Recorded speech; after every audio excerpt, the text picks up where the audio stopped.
Dust filled her mouth as she fell face first into the dry, yellow grass. Her legs were bleeding. Her shirt was torn. Her breath shook like the wind over the plains. For a second she tried to scream, but no sound came out. The sun was merciless, burning the skin on her back. Eliza pushed herself up, barefoot, her body trembling. Every step cut deeper into the cracked soil, every heartbeat louder than the buzzing flies around her wounds. She had been running for hours. Behind her, the plains stretched endless, painted with broken wagons and vultures circling above. Each mile she ran felt like a lifetime stolen from death itself. Somewhere back there, in the smoke and screaming, her father's voice still echoed, telling her to keep running. It started in the mining town up north, where her family had been killed for a pouch of gold dust, and she'd been taken as a prize by those outlaws, running from the sound of horses, from the smell of gunpowder, from men who had taken everything but her will to survive. Her stomach growled with pain, and her throat felt like sandpaper. She looked around and saw nothing but empty land, no town, no river, no mercy. Then, in the distance, a wooden fence shimmered under the heat, a horse, a well, and a man standing still, watching her. Her heart jumped in terror. What if he was one of them? She wanted to run again, but her body refused. Her legs gave out, and she collapsed onto the dirt. The man started walking toward her, slow and careful. He wore a brown hat, a red scarf around his neck, and eyes that hid more stories than the desert itself. When he reached her, she tried to crawl back, shaking her head. "Please, don't take it off." Her voice cracked. Tears mixed with dust on her face. The man froze. He looked down at her, at the bruises on her hip and shoulder, at the fear in her eyes. For a long moment, neither moved. Only the sound of the summer wind and a horse's breath filled the silence. He slowly bent down and reached for his water canteen. He'd seen that kind of fear before in the eyes of dying soldiers. The kind that didn't beg for help, only begged not to be hurt again. His hand trembled, not from age, but from memories he wished he'd buried. Eliza flinched, still thinking he might hurt her. But instead, he placed the canteen near her hand and stepped back. She stared at the water like it was gold. But could she trust him? Could any man be kind in a land where kindness got you killed? She hesitated. The rancher waited. The sky burned orange above them, and the dry wind whispered through the fence posts. Somewhere far away, a gunshot echoed. Her eyes widened again. Was she safe now, or had she just run into something far worse? The sound of that gunshot hung in the air for a while. Eliza didn't move. She watched the rancher's boot stop just a few feet away from her face. He didn't say a word. He simply waited, quiet, calm, patient in a way that didn't fit this cruel land. Then he said softly, "You need water more than you need fear." His voice was rough, deep, but not dangerous. It sounded like someone who had seen too much and got tired of fighting.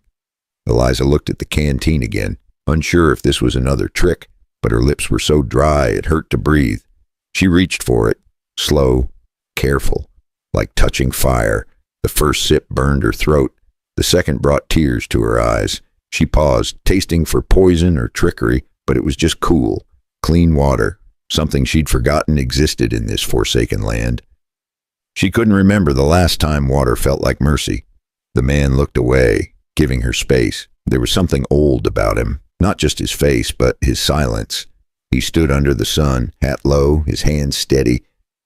After a while, he said, "You can stay inside till you figure where you're headed. Name's Jonas." Eliza hesitated. She didn't trust names anymore. Names were promises, and promises got people hurt. But her body ached for shade, and his voice didn't sound like a lie. The house was simple. Wooden walls cracked by heat, a rocking chair on the porch, the smell of coffee somewhere inside. Jonas brought a bowl of water, a clean cloth, and an old shirt. He didn't touch her, didn't stare, just said, "Wash up. The kitchen's yours." Eliza didn't know if she should thank him or run. She watched him step out to the fence again, checking on his horse. The afternoon light hit the side of his face, showing a scar that ran from his jaw to his ear. For a moment, she wondered what kind of man carries a scar like that and still offers kindness to a stranger. She touched her shoulder where one bruise was turning purple. Every movement hurt. But the silence of that small house felt safer than the open desert. As she cleaned her wounds, the dust turned red in the bowl. And for the first time since she fled, she whispered a prayer. Outside, Jonas leaned against the fence, eyes scanning the horizon. Something out there moved, small but fast. He reached for his rifle and sighed. Eliza heard the sound of the gun being cocked. Her heart stopped for a second. Was he protecting her, or was the danger just beginning again? Jonas didn't move for a long time. His eyes stayed on that thin line of dust rising in the distance. He knew what that meant. Someone was coming, and it wasn't the wind. Inside, Eliza froze when she heard the click of the rifle. Her fingers trembled over the wet cloth. Then she saw his shadow pass by the window. Jonas spoke, calm but firm. "Stay inside. Don't make a sound." She wanted to ask why, but something in his tone stopped her. Through a crack in the wall, she saw him walk out toward the fence, rifle resting in his hand, shoulders steady. The same quiet strength that once made him a soldier now made him something more dangerous. He'd lost his wife to raiders years ago, back when the war's echoes still rang in his ears, turning him into a man who preferred solitude over sorrow. A single rider appeared over the hill. Dirty coat, black hat, the kind of man who had left kindness behind a long time ago. He stopped his horse and spat. "Afternoon, old man." "Seen a girl come this way." Jonas didn't blink. "Depends on the kind of girl you're looking for." The rider smirked. "Pretty one. Looks hurt. Likes to run." Eliza's heart pounded so hard she thought the man outside could hear it. Her bare feet curled against the floor. The boards beneath her toes creaked, loud as thunder in her mind. Every sound felt like betrayal. She held her breath, afraid even her heartbeat might give her away. Jonas lifted his rifle, slow and smooth. Then he said something that would echo in her memory forever. "If I see a man chasing women through my land, I don't ask questions. I just aim." The silence cracked when the horse snorted. The rider's smile faded. For a moment, nobody breathed. Then he turned his horse, muttered a curse, and rode off toward the trees. Jonas waited until the dust disappeared before lowering the rifle. He didn't look back right away, just sighed, the sound heavy with years of battles that never made the papers. Inside, Eliza was shaken, not from fear this time, but something else. For the first time in months, she felt safe. Jonas stepped in, poured himself some coffee, and finally looked at her. They didn't need words. That quiet between them said enough. The light outside turned gold, the air soft again, and for a moment the world felt kind. But deep down, both knew it wasn't over. The kind of men who hunted Eliza never gave up that easy. So tell me, friend, if you were Jonas, would you have pulled the trigger? If you're still here, maybe pour yourself a cup of tea and stay with me a little longer. And hey, if you enjoy stories like this, go ahead and tap that subscribe button. It keeps this old storyteller riding on. Now tell me, what time is it where you are? And where are you listening from? Morning came with a cold breeze that smelled of it and gun oil. Jonas had been up before sunrise, feeding the horse, checking the fence line. He moved slow, careful, like a man who had seen too many mornings that ended in blood. Inside, Eliza packed what little she had. Her hands still shook, but her eyes were different now. No longer the same frightened girl who crawled across his yard. Something had changed. Something that looked a lot like courage. Jonas poured her a cup of coffee. "You can't keep running forever," he said. Eliza nodded, her voice small but steady. "Then help me stop them." He looked at her. Surprised, she wasn't asking for pity. She was asking for justice. By noon, they were riding toward Jackson Hole. The trail was quiet, except for the sound of hooves and the wind cutting through the sagebrush. Jonas carried his old rifle across his saddle. Eliza rode behind him, wrapped in his spare coat, eyes on the horizon. When they reached the small sheriff's station, the lawman there looked half asleep. Jonas told him what happened, about the girl, the gang, and the rider who had come to his ranch. The sheriff rubbed his beard, muttered something about short manpower and long miles. Eliza shifted uneasily, glancing out the window at the empty street.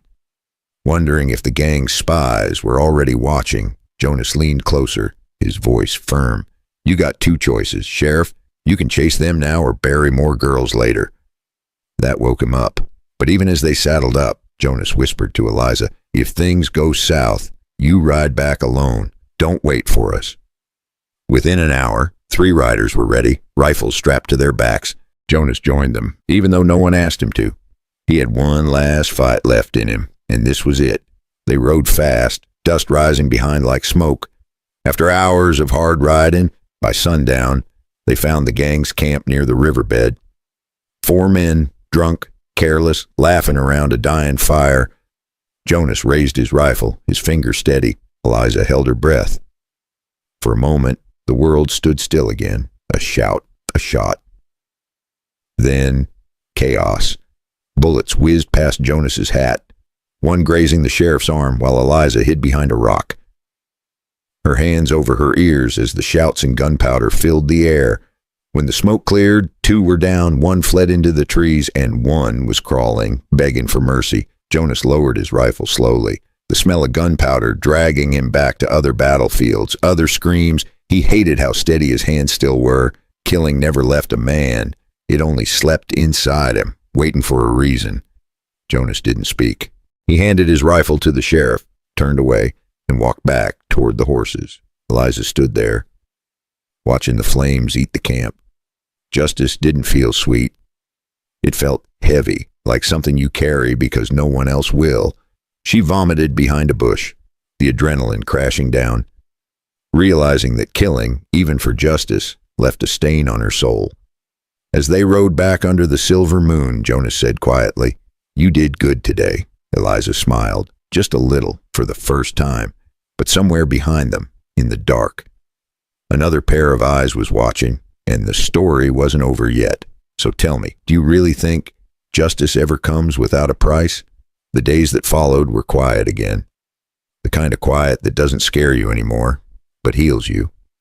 The air smelled clean after the rain. The fields around the ranch shimmered under a softer sun. Eliza stayed. At first she said it was only for a few days, but days turned to weeks. She helped Jonas with the horses, learned how to mend fences, and even smiled when the coffee was too strong. Jonas didn't talk much, but his silence had changed. It was no longer heavy. It was calm, like a man who had finally found a reason to stop running too. Sometimes, in the evenings, they sat on the porch, just listening to the wind. Eliza would look at the mountains glowing pink in the distance and say, "Maybe I can start again." Jonas would nod, half smiling, and answer, "Maybe we both can." The bruises on her skin faded, but the ones in her heart took longer. Nights were the hardest. She'd wake from nightmares, and Jonas would sit by the fire, sharing stories of his own ghost until dawn broke. Jonas never asked about the past, and she never asked about the war. They both carried stories too heavy for words, yet somehow their silence spoke louder than anything else. One morning, she brought him a cup of coffee and said softly, "You saved me." Jonas looked at her, the corners of his eyes creasing. "No," he said, "you saved yourself. I just happened to be there." She smiled, tears glinting in her eyes, and that was the moment healing truly began.